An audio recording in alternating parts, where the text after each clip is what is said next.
ध्यान दें, इस वीडियो का मकसद किसी की भावनाओं को ठेस पहुंचाना या इंसल्ट करना नहीं है। यह केवल मनोरंजन के उद्देश्य से बनाया जाता है, क्योंकि हम सभी कलाकारों का सम्मान करते हैं। धन्यवाद।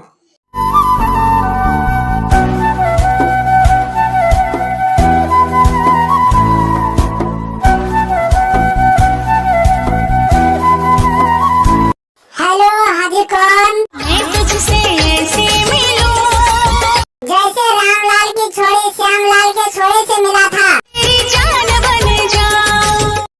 और तेरा बाप ने क्या नाम रखा है तेरा? दीवानी हूँ।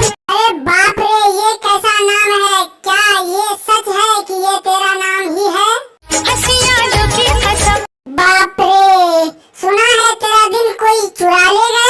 मेरा दिल भी चुराया है। तो रामलाल के लड़के श्यामलाल बोलता था कि नींद भी चुरा ले गया है। क्या ये सच है? नींदों को उड़ाया।